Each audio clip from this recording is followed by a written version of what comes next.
Oh my gosh, I've got to say, Mac made me laugh the hardest, cry the hardest. I think you're amazing in this series. Just such a phenomenal job, seriously. Thank you. Thank you very much.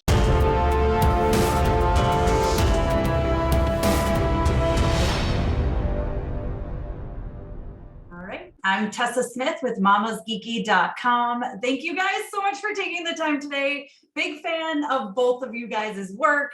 Love you in this show. I read the comics. So I've got to start off with, did you guys read the comics at all? Sure. Yeah, I did. I was a Brian K. Vaughan and a Cliff Chang fan since before Paper Girls. So when it was announced that they were going to be doing a book together, I was on as of issue 1 and was a massive fan, and so much so that like I gave Ali Wong the comics Paper Girls, and so both the fact that Ali and I are both in this show is a testament to fandom.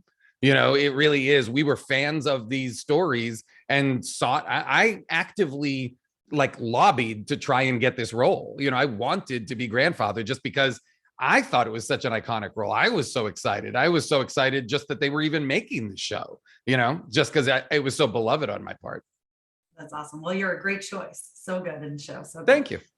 You're welcome. Adina, how about you? Did you read the comics? I did not. I did not. Boo! Oh, no, I didn't. I'm raising 2 children. You can borrow mine. You can borrow mine right here. No. But and I don't do a lot of research beforehand because I don't want to get all freaked out going, oh my God, this could be. So, and I do that with all of my jobs. But then once the contract was signed, I knew I was doing this. I went to my local comic book store in Los Angeles and waited online and got a first edition of Paper Girls and kept it inside the envelope, in the plastic thing, I framed it and then got books online and then devoured them. So much enjoyed reading them. I'm curious, Adina, did your kids read the books? Did you give them to your kids? No. I'd be curious what they'd think. Yeah. Yes, that's a really good idea. I just you just hoarded them all for yourself. Huh, interesting. Literally. Yeah.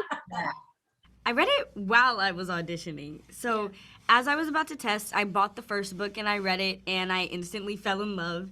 And then I booked the role. Yay, I was so happy because after I read the first book, I was like, this is something I need to be a part of. And luckily, here I am. Yeah. So, and then once I booked it, I ordered the rest of the books. And then like 1 or 2 days later, they came in and I binged them all the same day. And I fell in love and I thought the characters were so relatable. And it was an amazing story. And I'm happy I get to be a part of it with these amazing ladies. And Sofia's over there. Sophia is imaginarily there. Guys, don't be mean to Sophia. It's 'cause like, you're just ignoring her now? It's okay. I read the comics on some sketchy website. After my first audition, I read them all in one night. And I loved the color palette, and the characters were so real and developed, and I felt really drawn to KJ, and I was so happy that I got to be a part of it. Yeah, my audition process was very similar to these guys. I became a huge fan of the comics after I received the audition, and I fell in love with the plot, the story, and the characters, and I am over the moon to be a part of this production. I feel very humbled that I get to work with these lovely actors. Right. So my first experience with reading the comics was before my chemistry test. I ordered the first one, went through it so quickly. I loved it. And throughout shooting, I would buy the next one and try to read it as slowly as possible just to try to savor it, try to draw it out as long as I could. Well, the whole series, it's so good. Like I said, the first season, I think it's going to be inspirational for a lot of young women. So can you kind of talk about like being an inspiration? You guys are inspirations now, just so you know. Thank you. Thank you. That means a lot. Yeah. We had a lot of women who would come up to us on set, who we worked with, who would say that they wished they had this show when they were younger because it's such a story of female empowerment and female friendship and having agency in your own life and not taking any crap from anybody. And I think it's a really special thing to be able to tell this story. Yeah. I love how the women, the ladies, I don't know if you, well, I love how our characters, they don't get saved by men, they save themselves. Exactly. And I love how it's very diverse as well. Because that's also one of the reasons why I was drawn to Tiff, because she was representation for me in the comics, and I loved that about her, and that really meant a lot to me to see someone that I could look up to in the comics. Yeah, this is a project that I had been wanting, well, a type of project that I've been wanting to be a part of for my whole life, and I feel so grateful to be a part of it. And also what you were saying too about the diversity. Yes, there's diversity, but it's not in like, it doesn't feel forced. It's just a portrayal of real people, and it's really refreshing to see this new perspective of women being portrayed on screen. Yeah. I love it. Yeah, I have 2 young daughters, so I'm very excited for them to be watching this as well. So I'd love to know, since this is about time travel, what would you guys do if you came face to face with your future self? What do you think you guys would talk about? If I came face to face, I would originally go, "Whoa, how'd you get here?" and then I'd ask how she's doing. I'd ask about, if she had stayed on track with what I think my life might turn out like, if I'm still living in New York, if I have a dog, if I'm happy, if I'm doing well, just, a little bit of a checkup. Yeah, I think I would ask myself, are we still into the same music? Music is another big part of my life, and I love how I love the choices that they used in the show, and I think music is such a reflection on who I am today. So I would probably ask what type of music we're into. I would ask 1, who invented time travel? 2, are we still dancing? 3, are we still acting? 4, are we happy? And 5, That's a lot of questions. Really good thing, good thing. Yeah. And 5, what stocks should I invest in now? That's smart. That's a smart Rich question. later. Ooh, this is a good question. I'm not sure. We'd probably maybe talk about, maybe food? There you go. Something like that, probably. Well, I'd love to know how you would describe Paper Girls to people who maybe haven't read the comics, and to get them to check it out when it comes out. A coming of age story. And they have to deal with traveling through time and finding themselves and saving the world. Yeah.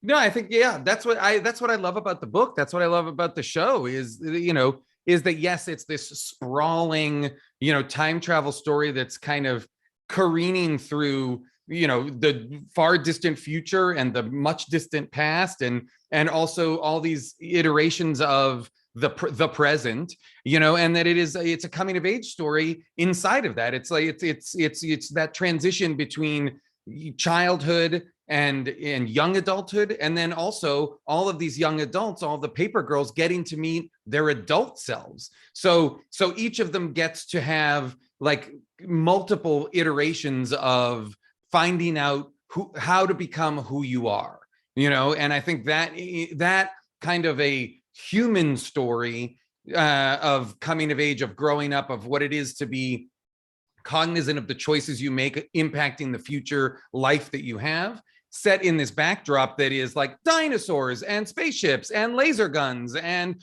prehistoric time and all this stuff. You're just like, holy shit, it's epic storytelling, but on a humanist level, which I think is the best of everything. And giant robot fights. A humanist level that's very female. Yes. And their point of view, which is pretty awesome. Yes, it's a show that's got it all: giant robot fights, dinosaurs, and girls getting their periods. Yes, it's exactly what it is. I love it. All right. I would say it reminds me of The Wizard of Oz and The Breakfast Club, sort of a fusion, in my opinion. I would say it's these 4 girls from 1988 who are out on their paper route, and they accidentally get caught in the crossfire of a time war. And meanwhile, they're facing some very difficult questions, and they're forming unlikely friendships and sort of a coming of age story as well too. Speaking of dinosaurs, if you could have a dinosaur for a pet, what would you choose? Which dinosaur would you choose? I would choose a pigeon because they are descendants of dinosaurs.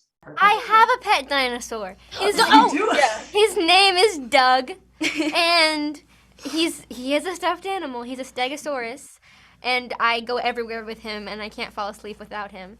And he's the greatest. So there's my answer. That was an easy one for you. Yes. Maybe I would have a pet T-Rex, and I would name it Webster. Oh, Okay, I think that's a good one. Yeah, I like that. I'm gonna be a bit basic here. I'm gonna go pterodactyl because then I can hop on its back and it can fly me up above the clouds and everything. And I would probably name it Cheesy. I don't know why, but I think that fits. That makes sense. Yeah. But it'd be an orange pterodactyl, so that Cheesy makes sense. Yeah. there you go. It all comes around. That makes sense. Or like, That's yeah. the one that No, I flies. was gonna say they're like living hang gliders. Oh yeah. Yeah, Oh, for sure. yeah. And it can grab me by my collar with its claws and then fly. So Stegosaurus, Ooh. Velociraptor, although I think that might not end very well for me. That might not go well. And then there's that little one that has the long finger that they get the stuff out of the trees. You know that one? Yeah, I don't know what it's called, but I know exactly what you're talking about. Yeah, it's cute. I could use it to maybe get some cups off a higher shelf, you know. I don't know. I mean, I would probably choose something like a brontosaurus or something gentle and chill, you know, so, like some sort of herbivore that maybe I could like, you know, ride like a horse or something like that. I don't know. Certainly nothing with lots of teeth that's gonna like turn on me, you know. Yeah, that's probably a good idea. Yeah. No. By the way, great T-Rex, Adina. You had auditioned for Jurassic Park, right? I did not. You would have got it. You would have got the role. The girls here in this show are just all so incredible. Can you talk about like working with them and how they were on set? They were amazing on set. I'll say, like, I came in very late in the shooting schedule. They'd already done, because my grandfather really only kind of arrives late into the season one.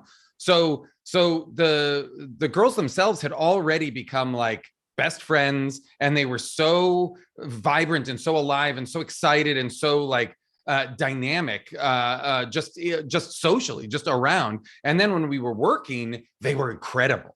You know, I said in one of the earlier interviews, you know, there would be moments when I would be acting with them where I would be in my head watching, being like, holy shit, this is incredible. She's great. You know, when Sofia had a moment with me where she comes at me or something, I would be like, whoa, what is this? Or Fina or all of them. Everybody is delivering performances that would like bring me up short. And then I'd be like, oh, wait a minute, it's my line. I have to talk now. But I would be like distracted by how good they were. And that made me also so excited for the show because they're terrific. When I first met them, they were fanning out a bit on me because they're fans of the 100. So they were like, Indra is here, you know, and that was very sweet and fed my ego. And then when it was time to get to work, that, you know, let that go. And it was professional. Oh, you I know, love and that. so that was lovely. So there was no like, oh, we got to take care of you because you're young. You know, they are professional and handled their business and knew their lines, and I Oh yeah. appreciate Yeah, no, they were badasses. You know, it really, they were just absolute, badasses. It was great. And I think you all were so perfectly cast. Like you really embody these characters, which I love. And can you talk about working with the other girls? Yeah, well, it was actually kind of interesting because we were asked not to speak to each other prior to filming. And so as our characters started to get to know each other, and we were also starting to get to know each other. So our bond on screen was sort of something that bonded us off screen as well. For those who know nothing about it, haven't read the comics, don't know what the show's about, how would you describe Mac to them? Ooh, all right. Mac, she's a foul-mouthed, guarded, brash, brazen, and sometimes pugilistic little street tough.